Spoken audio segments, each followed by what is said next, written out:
hueca, ¿ya? Y que también tiene una fase cartilaginosa.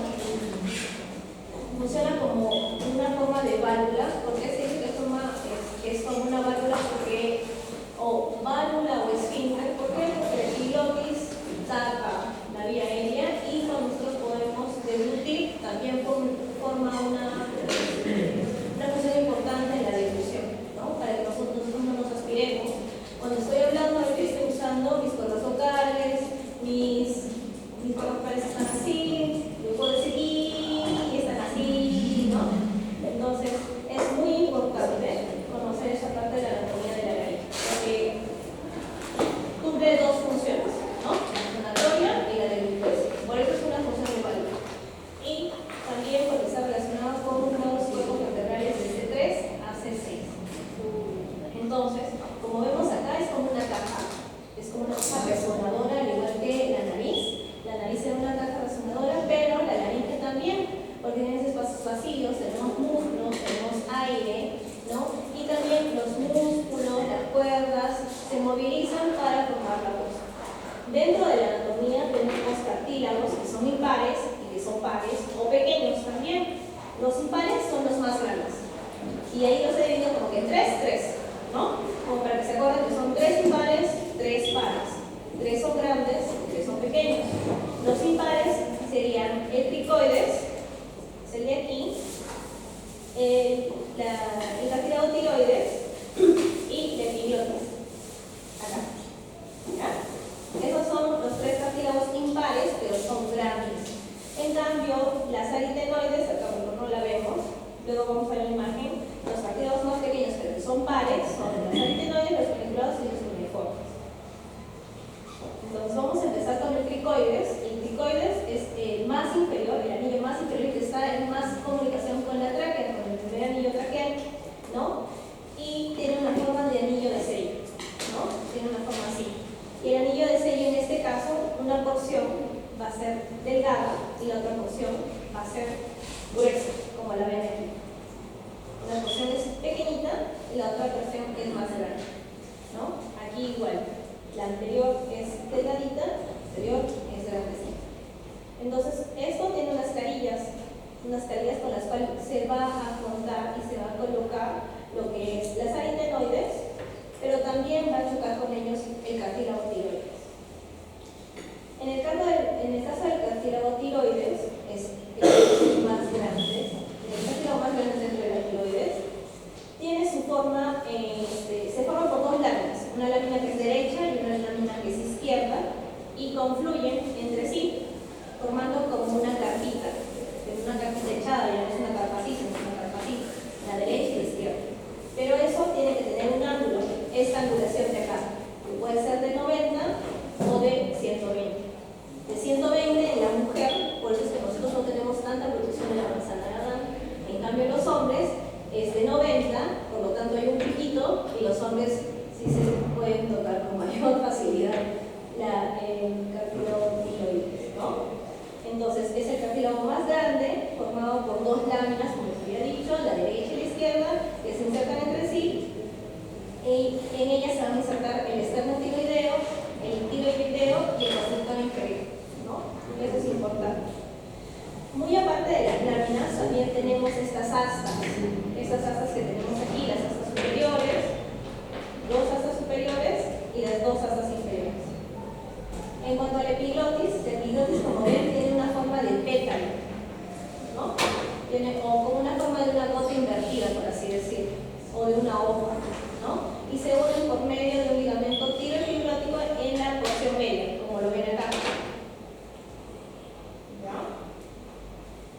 Ahora pasamos a lo que son los cartílagos más pequeñitos, ¿no? Que también les dije que eran los pares, pequeños pares, las aritenoides. Entonces, el cartílago cricoides tiene unas bases con las cuales se van a articular las aritenoides, que como ven, son como unos triangulitos chicos.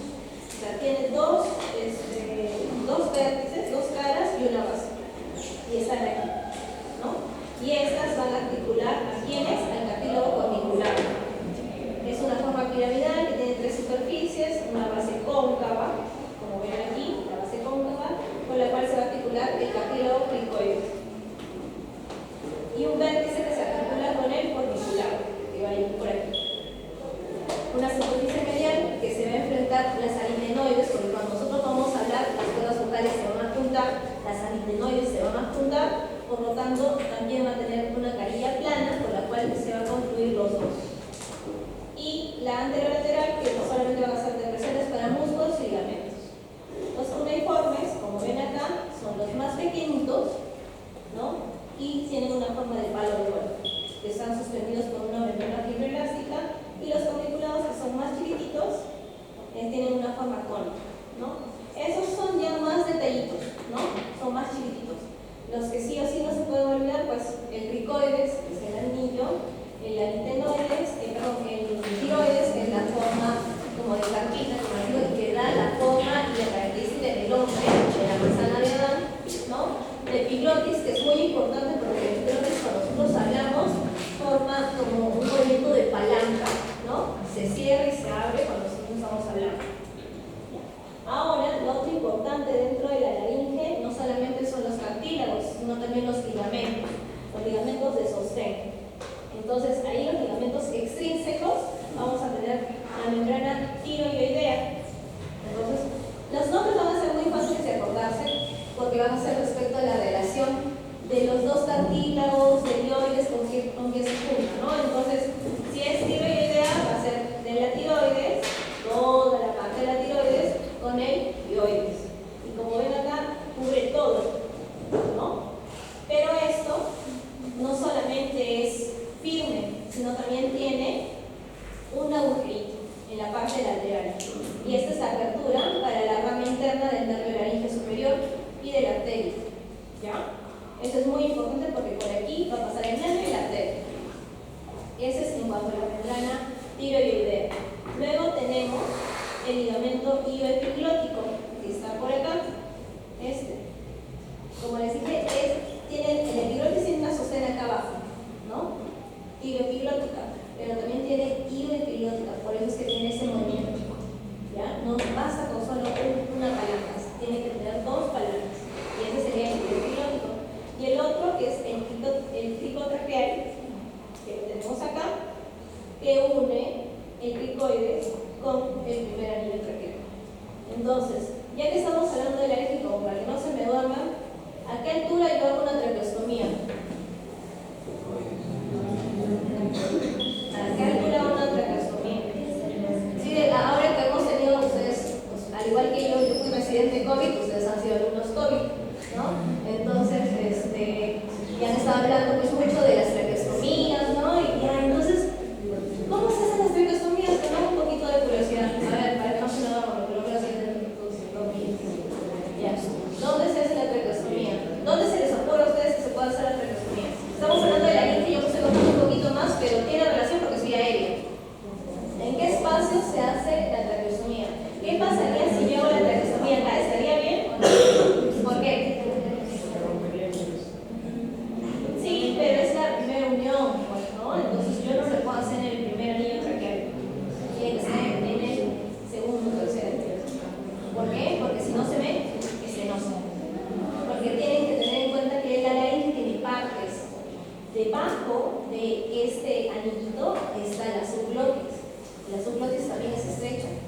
Entonces, si el anillo traqueal, el primer anillo traqueal es más delgadito, es más sensible. Yo le cuento que sí pasó en mi hospital cuando hice la residencia, pues todos se aventuraron porque todos eran traqueostomías. En mi hospital los otorrinos solamente hacíamos las traqueostomías y los cirujanos de torácica vascular, pero los usiólogos, como tenían demanda de pacientes, los residentes se metieron a hacer traqueostomías y hicieron bastante traqueotomías, porque hicieron, pues eran R1, R2 que se querían mandar sin supervisión de nadie y hicieron un estenosis laringotraqueal por hacer en el primer anillo la traqueostomía. Entonces es muy importante, si bien la traqueostomía sí la puede hacer el cirujano general, el cirujano torácico vascular, el cabeza-y-cuello, el otorrino, no es algo muy complicado, pero uno tiene que conocer bien la anatomía y también tiene que saber el porqué, ¿ya? Por eso así como para que se despierte. Ya está. Y los ligamentos intrínsecos, ¿eso qué quiere decir? Que van a estar dentro de esta el tiro epiglotico, el crico tiroideo y la membrana cuadrangular, ¿no? Esos son dentro. Ya está. Y en cuanto a los músculos extrínsecos, los que están por fuera, los podemos dividir en elevadores y depresores. Y los elevadores van a ser los suprayoideos, o sea, el genioideo, el estiloideo, el digástrico, el tiroideo y el estilocaríneo. Y los depresores, esternoideo, esternotiroideo y homotiroideo. Eso sí han preguntado, así es que sí sería bueno que se acuerden, porque sí me acuerdo que hay preguntas de internado que vienen cuáles son los elevadores, cuáles son los depresores. Pero también tenemos los músculos intrínsecos, ¿no? Que se van a encargar de tensar los ligamentos, por lo tanto van a abrir y van a cerrar la hendidura glótica, ¿no? Esta partecita de acá. Por eso es que ven que están alrededor de todos los cartílagos.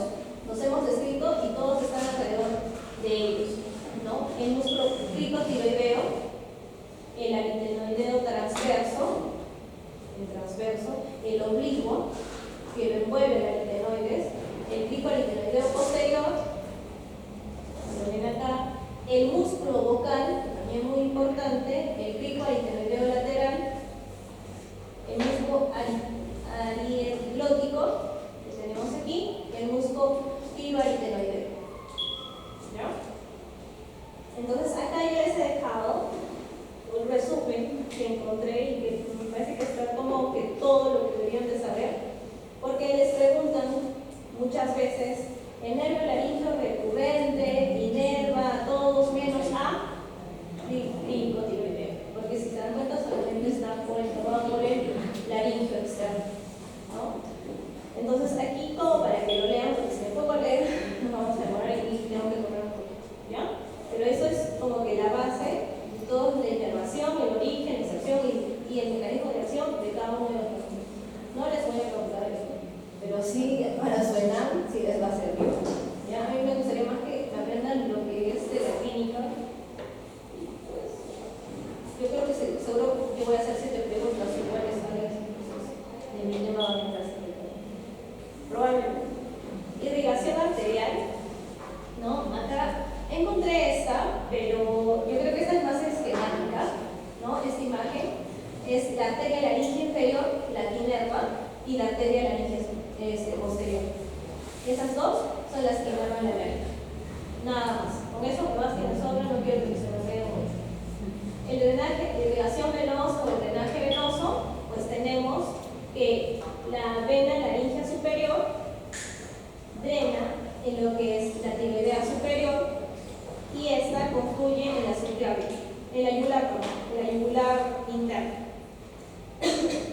Y en cambio, la vena laríngea inferior va a la tiroidea y de la tiroidea a la braquia cefálica. Ese es el drenaje. Los dos caminos que van a tener, de la parte superior y de la parte inferior. Y en cuanto a la inervación, porque la inervación también es importante, sobre todo cuando se trata de parálisis de cuerdas vocales, ¿no? De las operaciones que uno tiene. Generalmente las parálisis de cuerda vocal son por iatrogénesis, generalmente, ¿no? Por operaciones a la tiroides, por operaciones, intubaciones, ¿no? Por traumas, ¿no? También puede ser por un ahorcamiento. Sí me ha tocado ver a un paciente que tuvo un ahorcamiento y se quedó con una parálisis de cuerda vocal, ¿no? Pasa. O pacientes que han tenido un accidente de tránsito, y hacen el signo de latigazo, la cabeza se va hacia adelante, hacia atrás, también eso genera. Pueden generar un hematoma, un hematoma de la cuerda vocal, ¿no? Pero también pueden quedar los pacientes con una parálisis de cuerda vocal. Y otros que pueden ser pues, de forma idiopática, ¿no? A veces dicen que por el extremo frío, por los cambios bruscos, después de un proceso biliar muy... Pero esos generalmente se recuperan, pero hay otros que no. Entonces, la inervación va a ser por el nervio laríngeo superior y el nervio laríngeo inferior. Aquí el detalle, que el superior vamos a tener dos ramas, una externa y una interna, ¿no? La interna va a ser más sensitiva y es más gruesita. Si bien en este dibujito no lo han hecho tan grueso, pero sí es importante que sepan que es más gruesa y es sensitiva. Y como se dan cuenta, ingresa por el agujero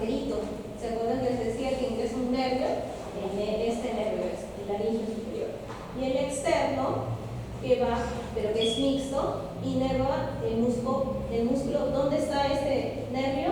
Estaría en el trígo tiroideo. Entonces, como para que se acuerden la ubicación, dicen, ¿a dónde iba? Está entre la tiroides y el pico. ¿Cómo se podría llamar? Pico tiroides. Tienen que ingeniárselas porque la memoria no me sirve. ¿Ya? El laringio inferior, en este caso sí el laringio inferior o recurrente, que es mixto y tiene una rama dorsal y una rama ventral. Las funciones de la laringe pues son varias, y si me pusiera a hablar de cada una, pues me tomo toda una clase.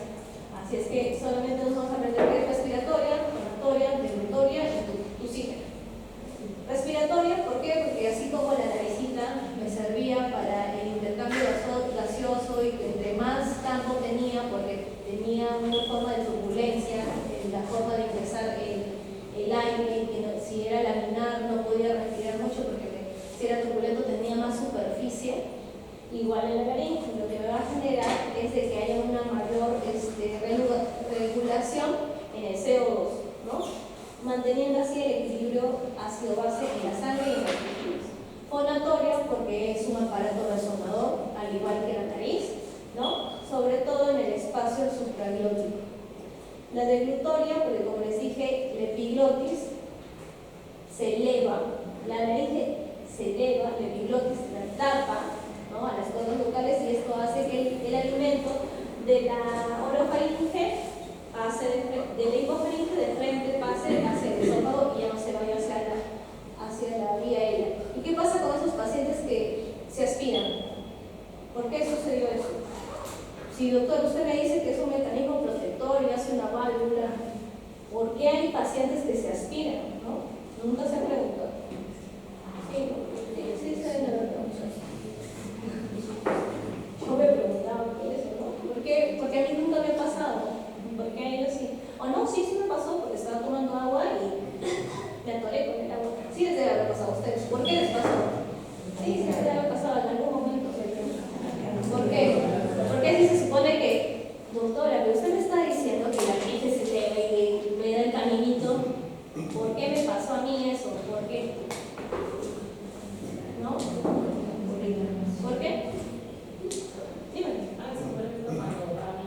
Ajá. Porque como la laringe cumple doble función de deglutoria y fonatoria, la bloquean.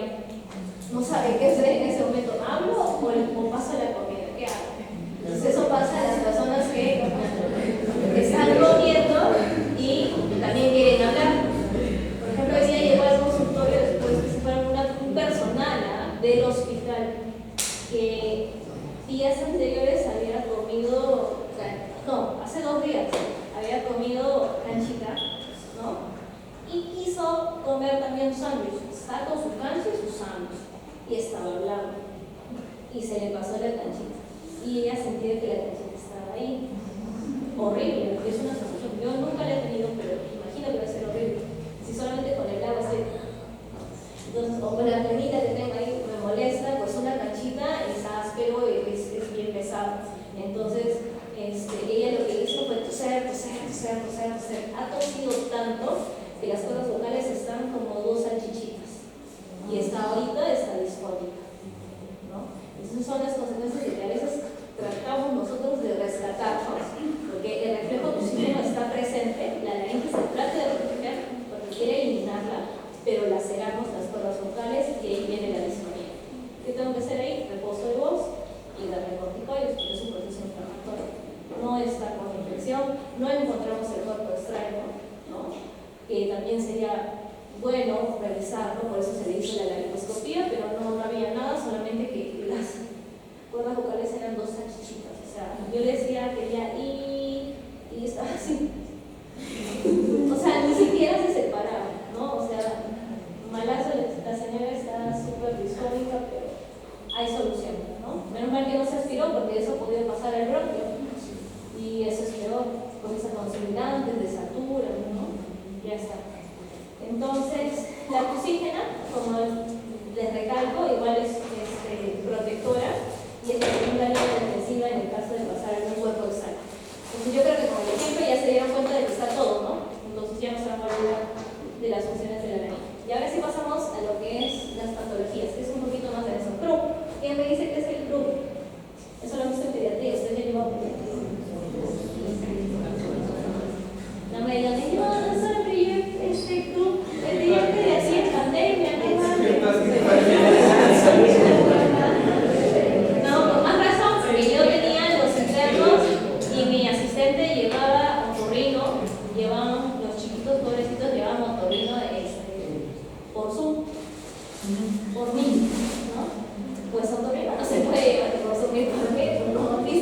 si están en prácticas, no miran.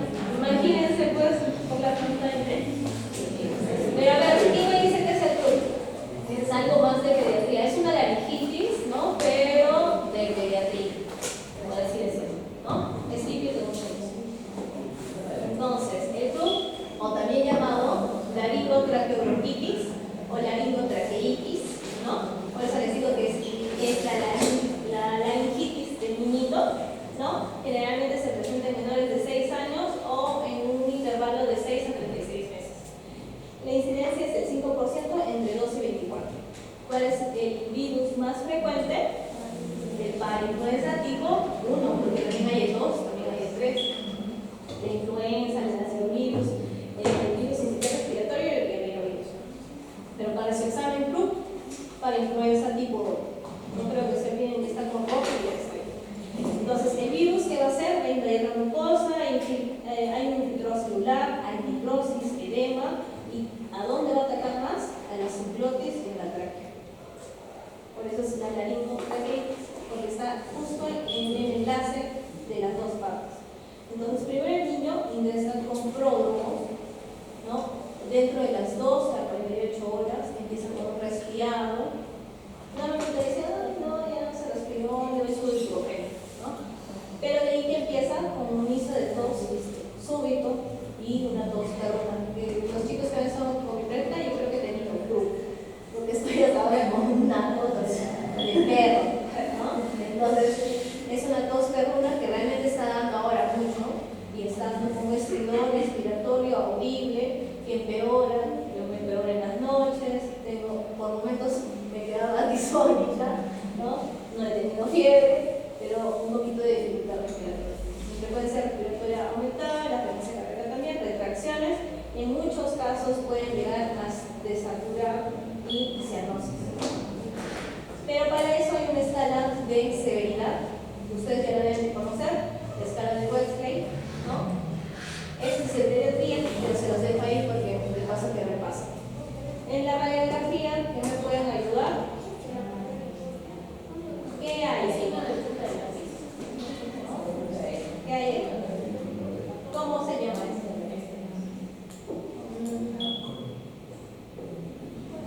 El reloj de arena. El reloj de arena. Está ahí, chicos, está ahí. Es el reloj de arena. ¿Ya? Entonces, esta es la presentación típica del reloj de arena. Pero igual hay que hacerle, ¿no? La biométrica, el hemograma normal. Ahora, ¿qué se le da a esos pacientes? Esteroides. Mejoran bastante el grupo, una incidencia, un nivel de evidencia tipo 1. El elegido, en este caso el corticoide, es la dexametasona, ¿no? ¿Cuánto es la dosis? Es 0.6 por kilogramo oral o intramuscular dosis tópica. Eso va a reducir la severidad y que los niños con CRUP regresen. En otros casos también dicen las nebulizaciones, en este caso con budesonida, ¿no? Pero lo mejor, la dexametasona. También, en el primero y segundo grupo, el club, si bien es característico, también se puede confundir con otras patologías, como un cuerpo extraño, que eso también me pasó en el recién grado, que estaba un niñito y se ponía así, cianótico, por momentos, y era en las noches, justo era en las noches, no hacía fiebre, pero era en las noches. Así estuvo como 3, 4 días que vino en las semanas así periódicas, venía con la emergencia, los pediatras lo nebulizaban, mejoraban, pero a los 3 días regresaba otra vez, hasta que yo en pediatra dijo, no, lo tengo que dejar.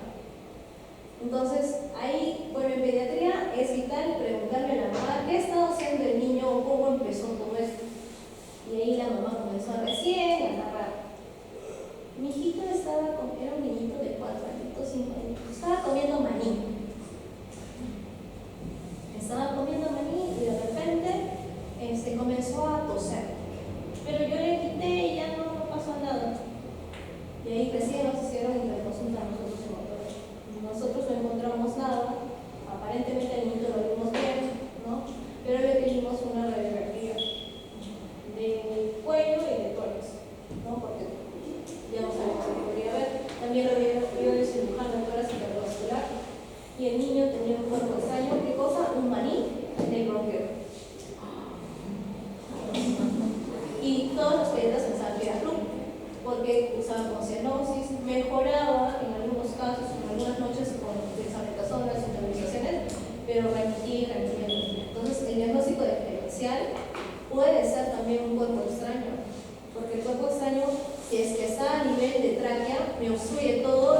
paciente pues no respira nada, pero si es que está más abajo tiene el otro. Y si oscila, si tose, el cuerpo extraño oscila y tiene espacio para que él pueda respirar, ¿no? Entonces hay que tener bastante cuidado con los niños. Los niños son todo otro mundo, ¿no? Y es bueno preguntar qué ha estado pasando, se formó de forma súbita, ¿no? O estuvo agripadito, ¿no? Esos detallitos se les fue porque ellos no, si estos alguna, ya, club, como siempre lo ven y no se imaginaron que podría ser un cuerpo extraño, en este caso un niño, ¿no? Ni nosotros también hacer como cosas, preguntar y puede ser que no, ¿ya? Eso es como para que se acuerden. Ya está. El otro es la prednisona, epinefrina, ¿no? También nebulizado. Entonces, en un grupo leve, generalmente le dan esteroides y se va de alta. Como hicieron con el niño, mejoró, le nebulizaron y se fue de alta. En un grupo moderado, le dan esteroides, sí lo tienes que observar, de 1 a 4 horas. Si son síntomas leves, lo hace alta, pero si no están mejorando y están en síntomas moderados, se queda todavía en el hospital. Si es severo, obviamente se tiene que quedar, le van a dar esteroides, epinefrina, respirar. Si son leves todavía, altas, si son moderados, admisión, si son severos, llega hasta UCI. Pasamos a la epiglotitis, que también es la epiglotitis es epiglotitis aguda, conocida también como supraglotitis o laringitis supraglótica, porque, bueno, no les he colocado acá, pero la laringe se tiene en sus partes, que es supraglotis, glotis y subglotis. Entonces, el grupo ¿qué era? Era una laringitis ¿a qué nivel? Si es una laringotraqueitis, subglótica. Y la epiglotitis que estamos hablando ahorita es supraglótica. Entonces se pueden acordar porque la P está antes aquí, entonces es antes, es primera, es supraglótica. El grupo, la P está al final, entonces es subglótica, está segura. Tienen que ingeniarse. Yo me las ingeniero así, no sé si les servirá, pero a mí me sirvió. Así es que les voy diciendo así, tienen que ir viendo, así cómo hago, y si no que la volteo, entonces funciona bien. Sobre todo para los que van a dar el salud, ¿no? Porque ahí es bastante competencia y pues con un puntito uno puede definir un buen hospital. Ya está. Entonces la epidemiología es más característica en hombres. ¿En qué incidencia? Es de 2.5 a 1, mayor en hombres que en mujeres, sobre todo en menores de 1 año, y en este caso también puede ser el otro extremo, que es mayores de 85 años, ¿no? La etiología más frecuente es el estreptococo hemolítico, el Haemophilus influenzae de tipo B, el estreptococo hemolítico también de tipo B o C. Los menos frecuentes, pues, Staphylococcus, para influenza, Pseudomonas pneumoniae, Escherichia coli, la Klebsiella, entre otros. Y los no infecciosos, que también es importante describirlos porque no todo puede ser por virus o bacterias. Puede ser también porque haya hidrocloro, cáusticos, una enfermedad linfoproliferativa, un linfoma, o que hayan recibido radioterapia o quimioterapia. También es importante saber eso. ¿Ya? Entonces, ¿cuáles son los síntomas en niños? La dificultad respiratoria en el 80%, van a tener un estudio inspiratorio, una tos esporádica, fiebre, faringodinia, disfagia, una voz amortiguadora y escurrimiento de saliva. Los síntomas van a tener la dificultad respiratoria, pero estos niños pueden mejorar con la posición triple, ¿no? ¿Por qué? Porque como en esa posición van a garantizar o asegurar una vía aérea más permeable. En este caso, en el grupo, ¿qué era lo característico de la radiografía? Sinusoidea. Y acá es el dedo de guante, porque es epiglotitis. ¿Y la epiglotitis cómo es? Como una hoja. Y si lo ven en la parte lateral es así. Y si está hinchado, ¿cómo va a ser? Como un dedo, ¿no? Entonces ahí, acuérdense así. ¿Cómo veía? La epiglotitis es así, pero ahora que está hinchado, el dedo, entonces ya se acuerdan. Entonces, miren acá, ¿no hay? Aquí está más grandecito. Acá más grande. Primero lo voy a ver. Acá. Aquí está. ¿No? Está pegadizo. Acá también no hay espacio espacio, Guillermo, es el que está... ¿Qué espacio es el que se forma en la base de la lengua y el epiglotis? ¿Cómo se llama?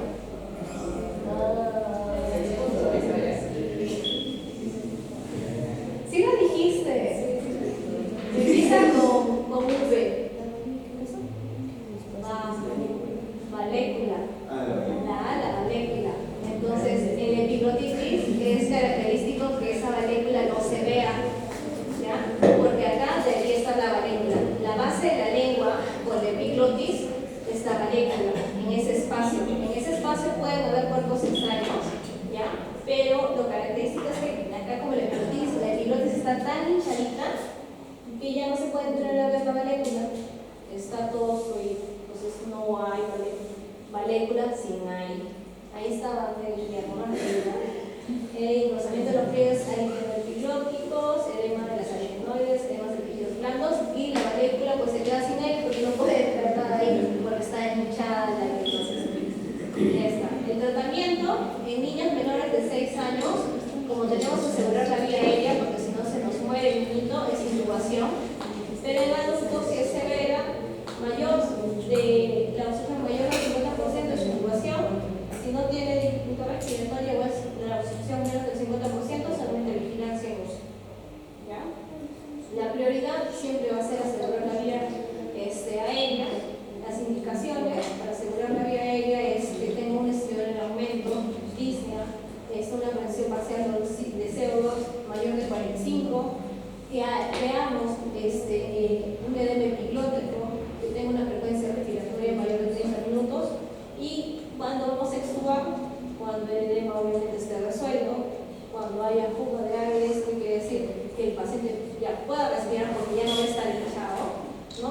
Y la resolución de la fiebre y la lesión. Los antibióticos, en este caso, que es cefalosporina, cefalosporina de tercera generación, cefotaxima, pero también pues la más conocida que acá nosotros la consumimos más y que está ahí por todos lados, ceftriaxona. Pero ahora no sé qué tanto le hará efectos, porque realmente ahora todo el mundo receta ceftriaxona, ¿no? Pero bueno, esperemos que no hagamos resistentes. ¿Ya? Y además de eso tendría que agregar, a ver chicos, silencio porque yo sí he estado mal realmente, así es que no quiero gritar mucho. ¿Ya? ¿Qué tenemos que agregar ahí también? La clindamicina o la vancomicina, pero en este caso para como antiinfeccioso. La duración es larga, de 7 a 10 días.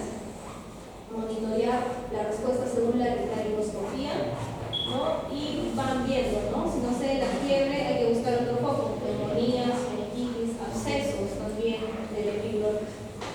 Ahora sí vamos a pasar a la parte de los adultos, la laringitis como tal. La laringitis es una inflamación del tejido de la laringe, sobre todo en las cuerdas vocales, y que causan disfonía. En este caso de la laringitis puede ser por el uso ocupacional, en este caso los productores, las profesoras, nosotros también como médicos, porque generalmente estamos hablando y hablando con el paciente, pero también el tabaquismo. ¿Ya? ¿Cuál puede ser la etiología? Puede ser variada, puede ser viral, bacteriana, por hongos y no infecciosas. La viral, la Moraxella catarrhalis, el virus incitante respiratorio, el rinovirus y el adenovirus. En bacterias, el neumonía, el Streptococcus, mononucleosis influenza y Bacteria pertussis. Mycobacterium tuberculosis también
es necesario que evaluemos primero la permeabilidad del área aérea, ¿no? Si hay una disfunción de los pliegues vocales, una alteración de la mucosa, como la ven aquí, o que haya secreciones o algún tipo de lesión. Entonces, ¿qué tenemos que hacer ahí? Una laringoscopía. Si es que vamos a confirmar esto, es con un eritema, esto está medio rojizo, y esto, que son las cuerdas vocales, están edematizadas, ¿no? Y también están rojizas. Se ven los vasitos. Generalmente esto tiene que ser de color nacarado, no debería de estar así. Y acá, pues, bueno, no lo estoy viendo como tal, porque esto está en abducción casi, ¿no? Porque acá debajo de las cuerdas vocales, ¿qué debería de ver yo? No, las cuerdas nasales acá. Debajo de las cuerdas vocales, ¿qué hay? Si las cuerdas vocales están en la glotis, debajo está la subglotis, y debajo de la subglotis está la tráquea. Entonces, realmente la subglotis es un espacio, como por así decirlo, ficticio, ¿ya? Porque es un canito muy pequeñito, ¿ya?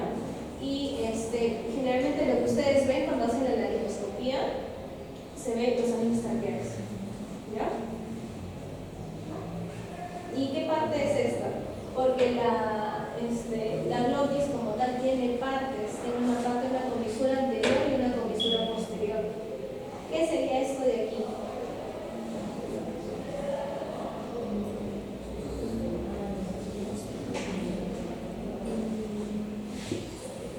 A ver, vamos a regresar. Esta es la pregunta. Ya. Acá se entiende mejor. ¿Esto qué sería? No me lean eso. Esto está mal. Chicos, es la epiglotis. Aquí está mal, no sé por qué lo han puesto así, pero esto está mal. Esto de acá es de epiglotis. Esto de acá. Esta es la comisura anterior y esta es la comisura posterior. Y como ven acá en el dibujito, porque lo han hecho así, pero nos debería ver un fondo un poquito más pronunciado, estos serían los anillos traqueales. Por acá, ese es el anillo de sello del cricoide. No, ya, acá. Pero acá, miren, aquí está. Acá deberían estar las cuerdas vocales, ¿ya? Y encima de eso, ¿quiénes están? ¿Qué es esto? El aritenoides. ¿Sí? Entonces, esto de acá son las aritenoides, los corniculados. Esto de acá. Y esos son los que hacen que la cuerda vocal se abra y se cierre. ¿Quiénes son los que tienen ese espacio? Acá vamos a relacionar. Tenemos un acuerdo. Estos son los hipocampos, las aritenoides. ¿Ya?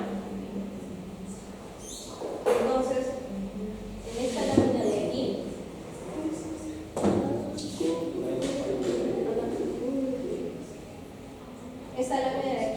esto que serían las aritenoides, los corniculados. Acá, esto de acá, que estaría por acá adelante, sería la epiglotis. Esta es la comisura anterior y por atrás la comisura posterior. La comisura posterior, acuérdense porque es la más ancha. La comisura anterior es la más estrecha. Anterior comienza con una A, entonces está así. Yo me acuerdo así, por eso ya lo decía. Así es que no se rían.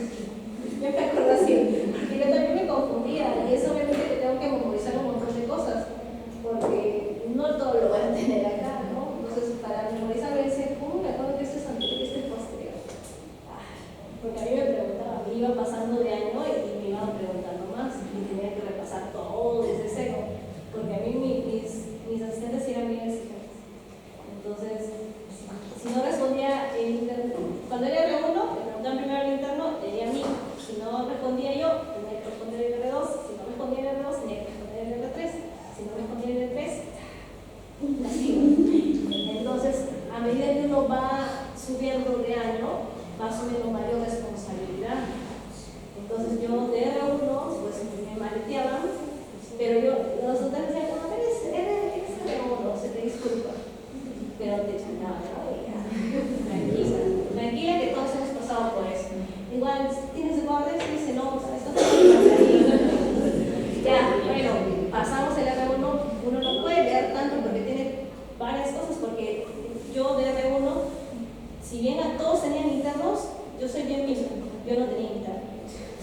hospital nacían 10 niños por día. Y yo a todos los niños me tenían que hacer inyecciones suprapúsicas. Me tenía que ir al hospital a las 4 de la mañana a hacerles, porque el pediatra, el neonatólogo, se le ocurría la gran idea de pasar visita a los miles de bebitos que nacían o que tenían ahí en Neo a las 6 de la mañana. Entonces yo tenía que ir a las 3 y tenía que conocerme todas las camas. Entonces tenía eso, tenía accesorios. Entonces es bien difícil de R1, cuando ustedes ya sean R1 se lo van a entender, que uno se ponga a leer tanto. Que ya de R2 ya tienes menos guardias, es más tiempo para leer. Entonces por eso es que hay mayor responsabilidad. Y pues vas leyendo anato, vas leyendo oficio, pero también tienes que leer lo quirúrgico.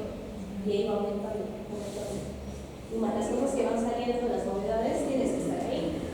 Entonces yo sí me hacía mis hemotemas. ¿Cómo era? Decía, pero ¿cómo me voy a acordar siempre? Entonces decía, anterior a, está volteado, entonces está volteado, acá es anterior y posterior es, ya, así me voy a acordar. Entonces es que jueguen, chicos, no es que yo tenga todo en la memoria, sino que es repasar y hacerse de memoria. Ya está. El tratamiento, como les dije, es el reposo vocal, analgésicos, modificación e hidratación. Los antibióticos no mejoran. Generalmente, muy poco. Acá, como les digo, la laringitis les dan de todo, ¿no? Ceftriaxona, Sudexa, todo le dan, pero lo ideal es que haga reposo de voz. Pero es bien difícil que a un locutor, ¿no? A alguien que trabaja con la voz, le digan que no. Si a nosotros que nos digan que no hablemos, es difícil. A alguien que usa con tanta frecuencia es más difícil. Los mucolíticos también pueden ser, nos pueden ayudar, ¿no? Nosotros acá lo que usamos más es la acetilcisteína, ¿no? Sí ayuda un poquito, no tanto, pero podemos ayudar a que ese moquito que se forma sea más filante, no sea tan viscoso. Ahora lo que les hablaba, las laringitis no solamente pueden ser por bacterias, sino también por hongos, y en este caso ven por cándida, ¿ya? Se asocia siempre, en su mayoría, que si tienen en la laringe es porque tienen en la boquita, ¿ya?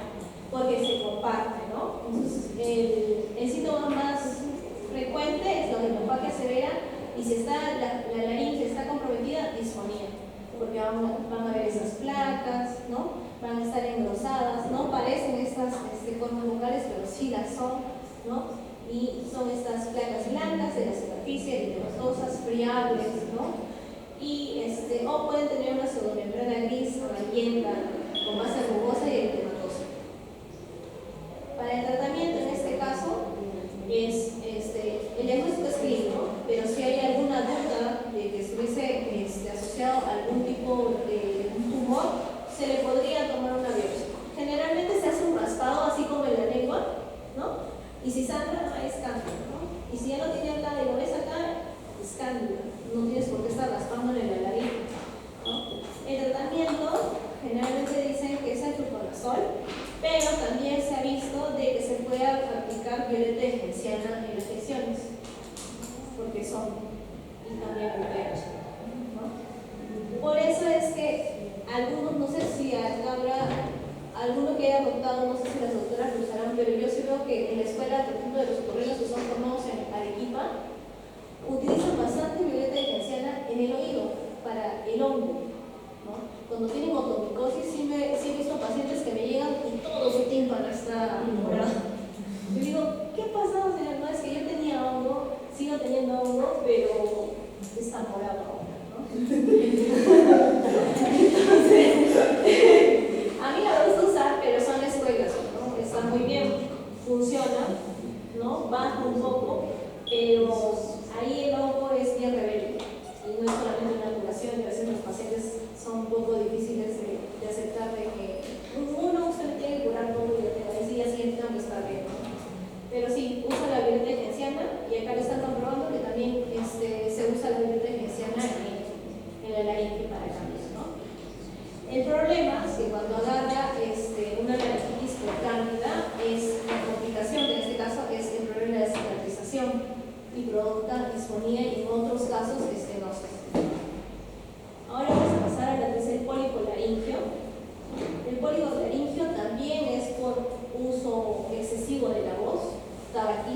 y un reflujo faringolaríngeo. Más es frecuente en hombres que en mujeres y sobre todo en la edad de 30 a 50 años. Entonces, ¿cuál va a ser la fisiopatología? El abuso vocal, que siempre van a estar usando la voz, va a haber un choque, inflamación de sangre, de fluidos rico en fibrina, reorganización, neovascularización y va a haber una fibrosis subepitelial. El tabaquismo va a provocar una función anormal de queratina y un depósito de metaloproteinasa. Y el reflujo faringolaríngeo, que va a ser una sobreregulación en el procolágeno tipo 1 y una infrarregulación en la metaloproteinasa 12 y en generalmente esto es un ciclo vicioso. Como ustedes siempre van a estar usando la voz, los locutores, los profesores, todos ellos, van a estar usando siempre. Si le agregan el tabaco va a provocar más fibrina, entonces va a estar chocando. Y es un mal uso del tono de voz. Incluso hasta en los cantantes hay pólipos, hay nódulos, ¿no? Entonces es por un trauma, inflamación. ¿Qué pasa con los pacientes? Tienen una disfonía. Afonía es cuando la voz se fue. Eso tienen que tenerlo en cuenta, cómo se expresan con el paciente. Afonía es que no puede hablar. Otra cosa es disfonía, que está como ronquito, por así decirlo. Nosotros lo decimos así, no está ronco. No, eso es disfonía, ¿ya? Entonces está áspera, la intensidad es baja, el volumen de la voz es baja, hay una enormización y una, como si hubiese fuga de agua, como si hubiese, así, ¿ya? Entonces, ¿qué van a ver ustedes en el pólipo? En el pólipo también, el método diagnóstico solamente es la endoscopía, la visión directa de la lesión. Generalmente los pólipos sí o sí son unilaterales, a diferencia de los nódulos, que lo van a ver en un momento, que son bilaterales en las dos cuerdas, ¿ya?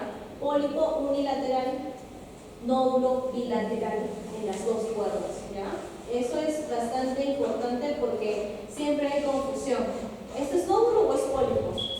No, pero el pólipo es unilateral, nódulo, ¿ya? Entonces son unilaterales, pueden ser sésiles como están aquí, el tamaño es variable como lo ven acá, y otros pueden ser hasta pediculados, así como este, ¿no? Más fáciles de sacar. El pólipo, en muchos casos, en muchas teorías, se dice que no tiene que tener un tratamiento quirúrgico. Ustedes me dirán, pero doctora, ¿cómo voy a recuperarme de este pólipo tan grande? ¿Cómo va a salir de ahí? No, en algunos casos, pero esos casos son estos de acá, los sésiles, los pequeñitos, porque el pólipo está relacionado con el reflujo faringolaríngeo. Entonces, si le dices al paciente que repose la voz y que haga terapia de voz con el foniatra y que tenga aparte el tratamiento para el reflujo faringolaríngeo, si es que lo tiene una buena recuperación. El pólipo se va. Mágicamente no se operó y se fue el pólipo. Eso está comprobado. Ahora, hay teorías de que dicen que tiene pólipo, siempre dicen que el reflujo faringolaríngeo provoca muchas veces el pólipo y les dan, pero si ustedes no ven clínica de reflujo faringolaríngeo, ese pólipo no cambia, se puede quedar ahí, y ahí sí es tratamiento quirúrgico, ¿ya? Entonces, el 10%, como le digo, resuelven solos, incluso ni siquiera le das tratamiento y solito se recuperan. El 5% disminuye el tamaño, pero en 5 meses.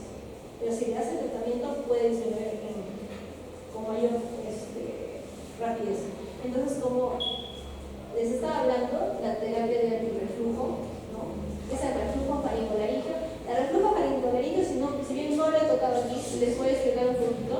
Es una patología bien importante porque ahora hay más. Nuestro tipo de alimentación ahora es más comida chatarra, ¿no? Entonces, y además hay personas que tienen más desórdenes alimenticios, que no comen, no toman su desayuno, los cambios de horario, nuestro tipo de vida es bien estresado, salimos del lado, ustedes, ¿no? Se tienen que intentar hospital, me tengo que venir acá, tengo que ir a mi casa, entonces son varias cosas que tienen que hacer a la vez, entonces a veces uno no puede comer bien, o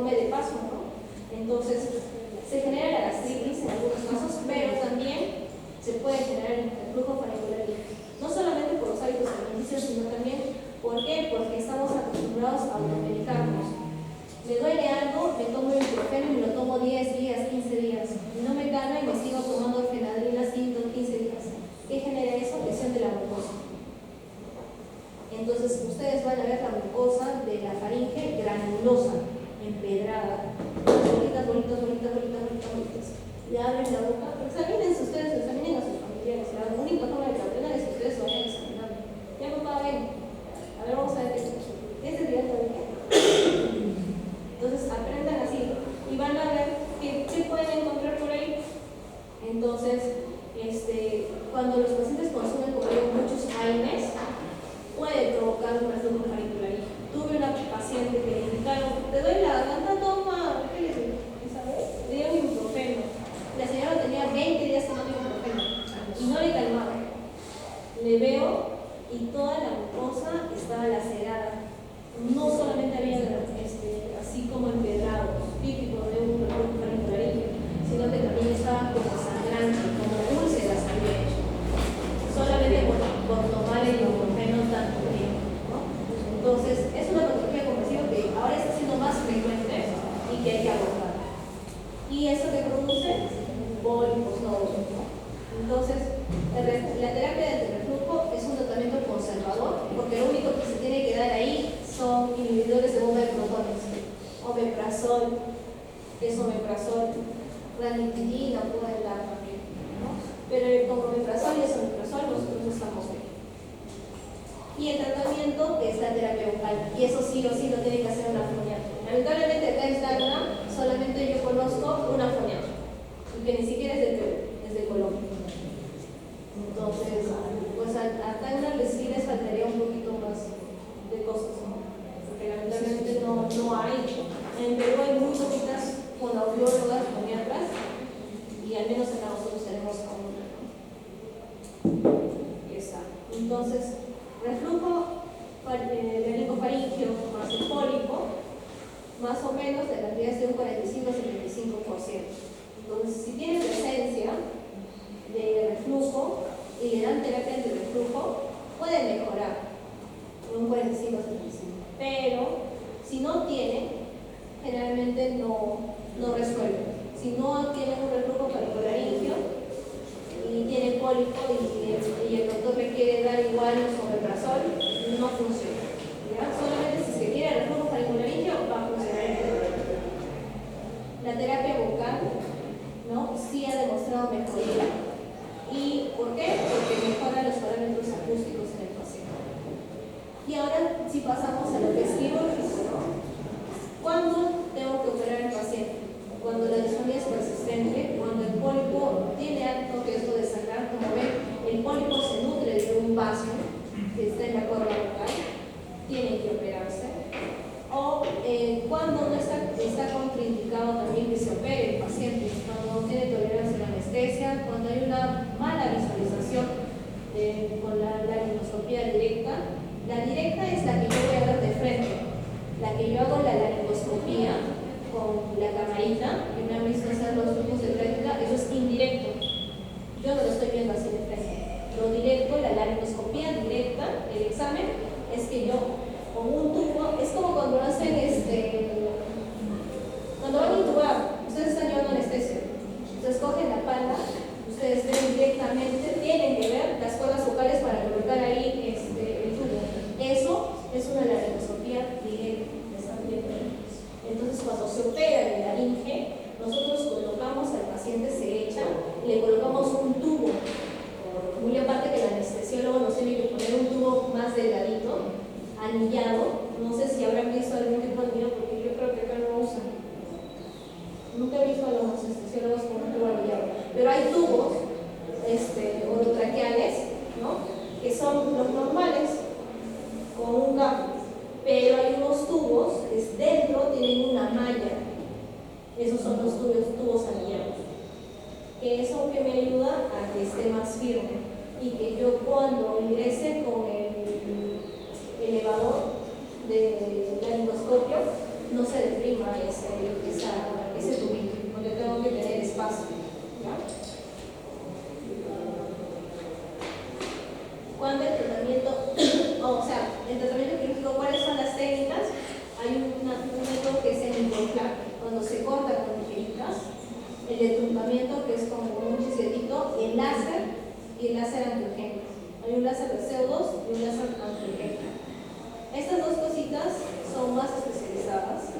más directa, no es tan sangriento como el microplato. Y el cuidado postoperatorio, analgésico, de reposo de 2, ¿no? De 2 a 7 días, la terapia antirreflujo perioperatoria y terapia de voz. La terapia de voz se hace antes de que se opere y después de que se opere. El nódulo laringio, como les había dicho, también es una lesión en las cuerdas vocales, pero estas son bilaterales y tienen que ser en el mismo espacio porque confluyen, no son simétricos, por eso dice.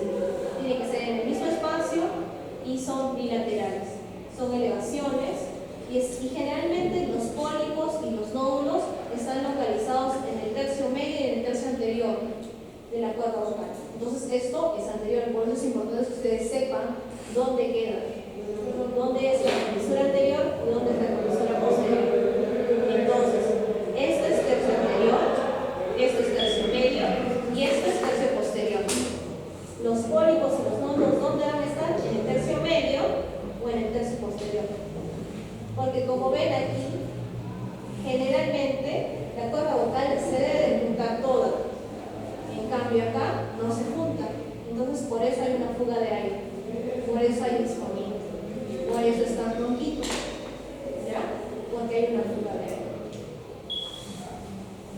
Igual, trauma vocal, abuso o mal uso de la voz o un estrés mecánico. Los cantantes. Los que más hacen nódulos son los cantantes. Porque tienen una mala técnica vocal. Entonces aquí está la fisiopatología: gritar, cantar, la mala frecuencia vibratoria, una mayor amplitud, la mayor presión intravascular desencadena una reacción inflamatoria y extravasación de fluido. Por lo tanto, se genera el nódulo. En la clínica, la disfonía, la calidad de la voz es variable, hay irregularidad del tono de voz, es áspera, fatiga vocal, falta de volumen y un menor rango de voz en los agudos, ¿no? Entonces, con eso, como se acuerdan que nódulos es cantantes, sí es cantantes.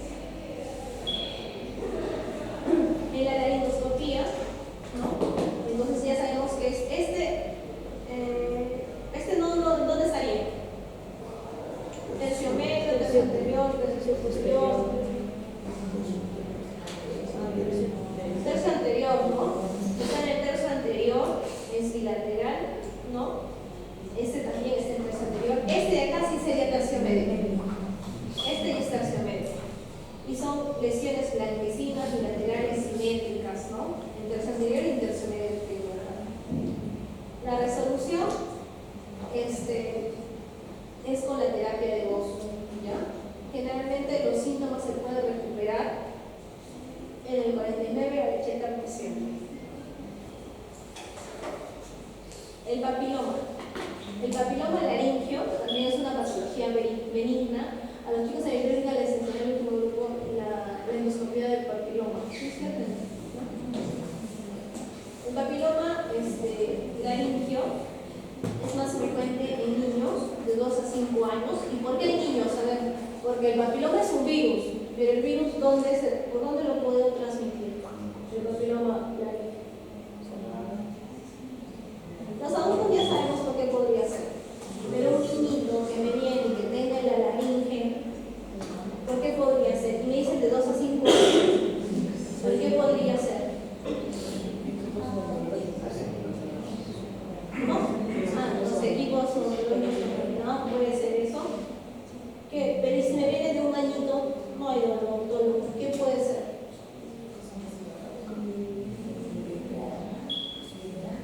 Pero cuando nace, ¿qué tendría que preguntar? El parto vaginal. Ustedes también están llevando gineco, ¿no? ¿Y qué hay en gineco?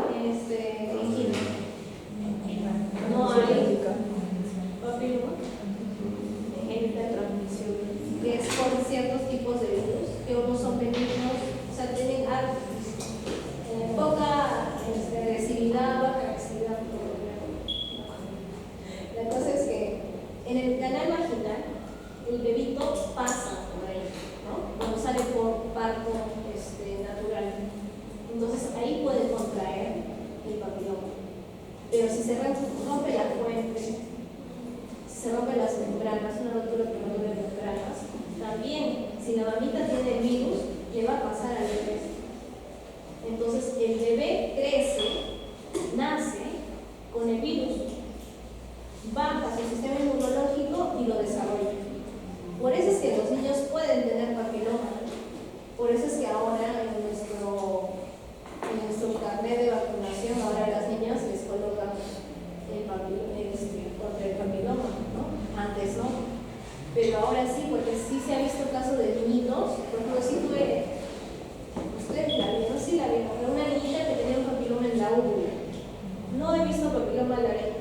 tiene un señor, que sí también al grupo les enseñé el video porque es bien aparatoso el papiloma de ese señor, pero también una niñita venía con un papiloma en la úvula, ¿no?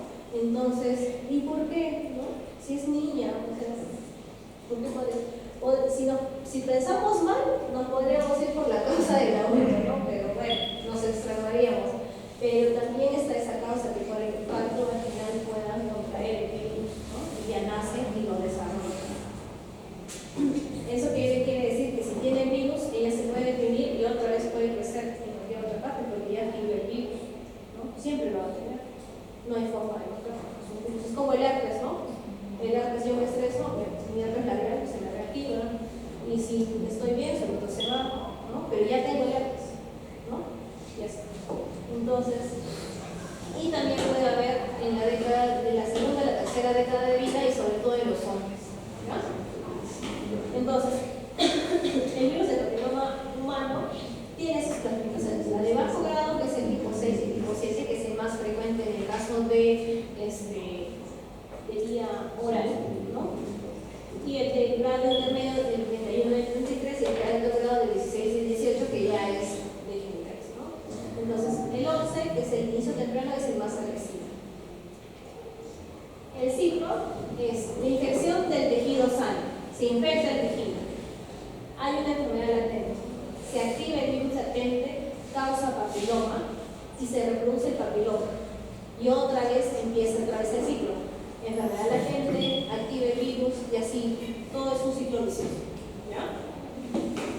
Entonces, el ciclo de vida del virus del papiloma humano es una escama sobre una superficie del papiloma, contacta con la mucosa sana, igual a infección. Una escama, ¿cuántas partículas contrae? Más de 100.000 partículas virales. El virus no eliminado alcanza la membrana basal, infecta y tiene una infección latente. ¿Ya? La clínica igual siempre va a ser disfonía, dificultad para respirar, estridor, tos, mejorías recurrentes, sobre todo en los lactantes. El objetivo para aliviar en este caso es aliviar la obstrucción, mejorar la calidad de voz y ahí sí o sí es la recesión quirúrgica. Ahí nada que omeprazol, nada. Ahí tengo que sacar. Sí o sí es recesión quirúrgica. Y le pueden dar alguna terapia actual. Como les decía, cuando es papiloma, si ustedes lo hacen sangrar, como el virus ya lo tiene, se puede diseminar. Y pasó con un paciente que lo operaron en Arequipa, que tenía la cuerda vocal derecha, lo operaron y lo contrajo en la cuerda contralateral a la izquierda y en la comisura posterior. Se expandió más el virus. Lo ideal ahí es ser lo más limpios, que una operación sea totalmente limpia. Por eso es que ahora se hace más que nada con láser, se quema. Así como cuando salen las verrugas, cuando se salió de dermatología y el doctor pues las quemaba con un láser especial, igual. Pero estos tipos de operaciones son bien delicadas porque es láser, es electricidad y lo tienes que hacer con bastante cuidado porque si tú tienes el tubo, está intubado el paciente para operar, en el tubo está conduciéndose oxígeno y si yo el láser hago que caiga en ese tubo, quemo la vía aérea. Entonces es una operación bien delicada, pero tiene bastante beneficio porque es poca la recuperación. El tratamiento es con técnicas frías, láser o microdermidador. El microdermidador, ¿qué hace? Come. Eso se llama microdermidador. La técnica fría es sobre la que ustedes están viendo acá, son los microflaps. ¿Qué quiere decir? Que la cuerda vocal con un palpador se determina la zona hasta donde llegue la lesión y de ahí se va resecando. Pero en eso que hago, va a ir sangrando y puedo diseminar. Entonces yo tendré que ir controlando, ir sacando, controlando el sangrado para no diseminar como pasó en el paciente que les he comentado. Por eso es que ahora los doctores prefieren hacer con láser, pero el riesgo es mayor porque quemo la vía aérea y la vida es más. ¿Ya?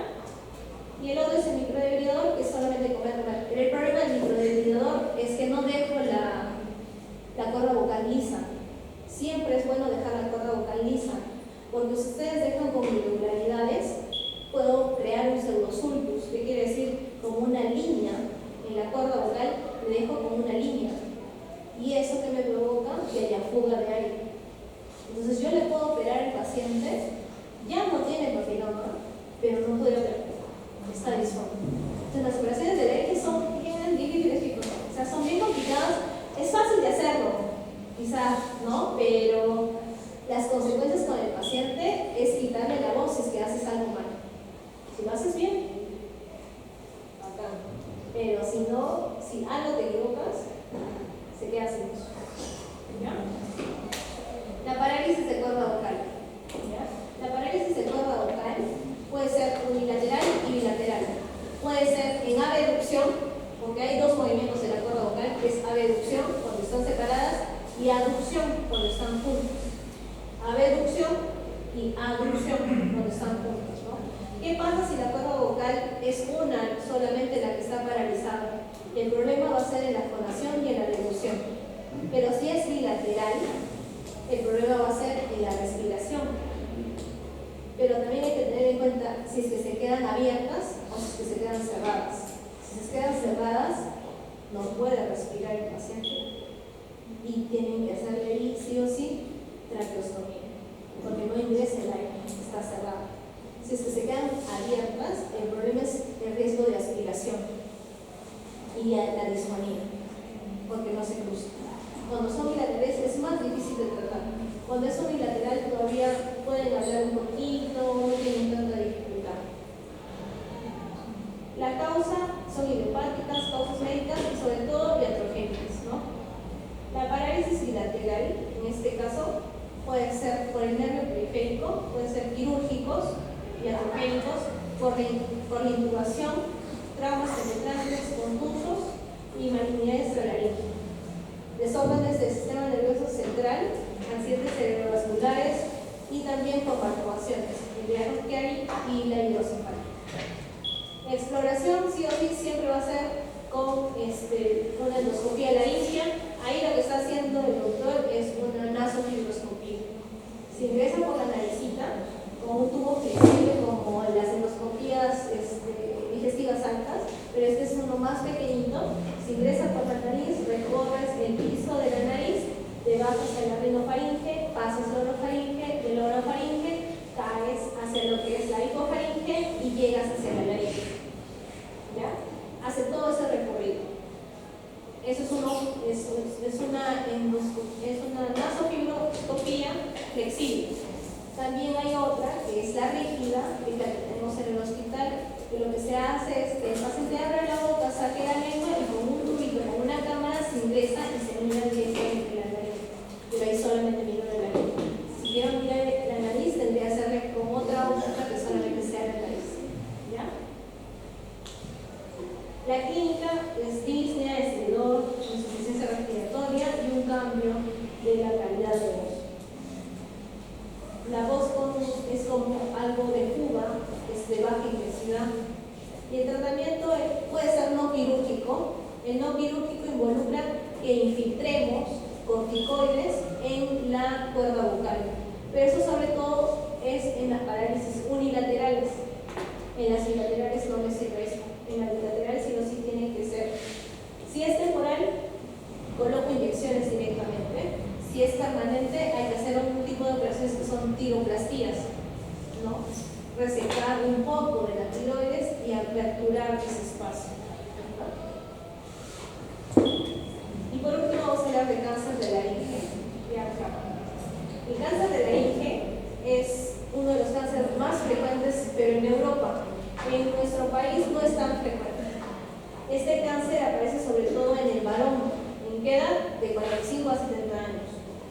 Y son infrecuentes en menores de 40 años, como un 5%, y excepcionales en niños.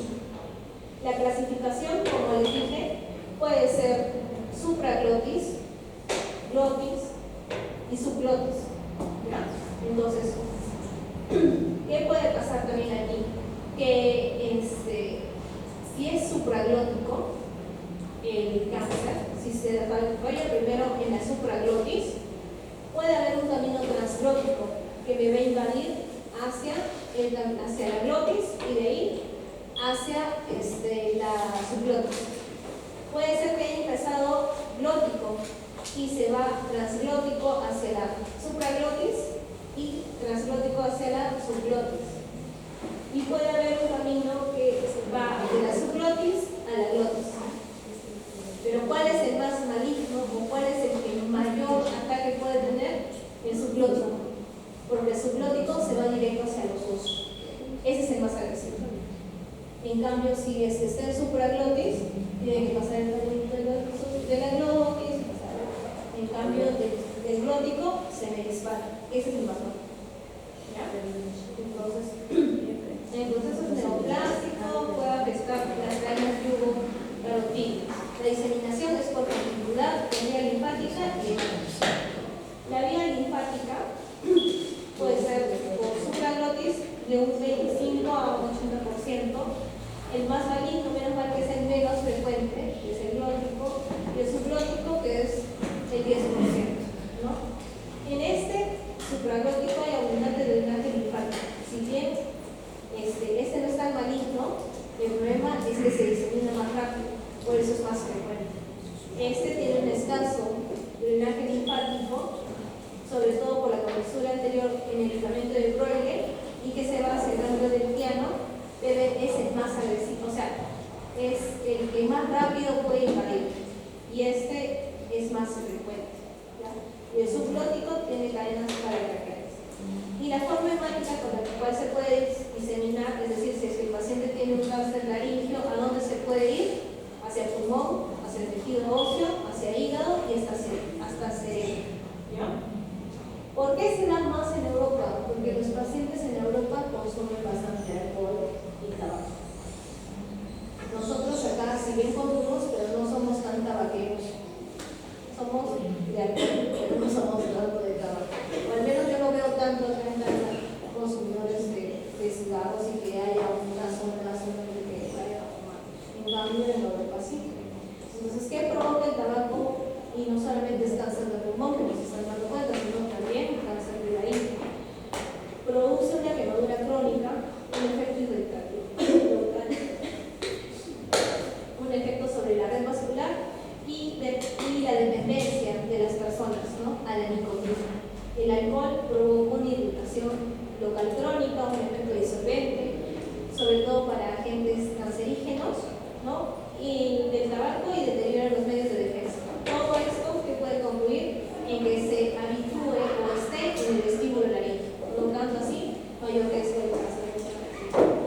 La bibliografía también puede haber causas medioambientales como el asbesto, el amianto, el polvo de madera, las radiaciones ionizantes, el virus del papiloma humano también, ¿no?, y factores endógenos como la genética, el mal uso de la voz, el reflujo gastroesofágico. Entonces, ¿qué sintomatología va a tener si es que está en supraglotis? Disfagia, odinofagia o talgia refleja. Si está en la subglotis, mesenglótico, disfonía. Si está en la subglotis, distia. Pero estos son relativamente tardíos. La glotis es precoz porque se disemina muy rápido, y el subglótico es el más tardío. Mi tipo de operaciones, les he traído las imágenes, tampoco no me interesa que lo aprendan porque eso no lo van a ver ustedes, ¿no? El tipo de operaciones, dependiendo a dónde abarque, puede ser una laringectomía y se pone prótesis de laringe como un resonador, y los pacientes tienen que hablar mediante un micrófono de acá afuera y su voz es robotizada. Se le saca la laringe porque ya está invadido todo, ¿no? Si ven acá ya está todo, entonces tienen que sacarle la laringe y tienen que ponerle una voz robotizada. Ahora están trabajando en que la voz ya no sea tan robotizada para ser más amigable a los pacientes y que no se aíslen tanto, ¿no?, y que no estén ahí con un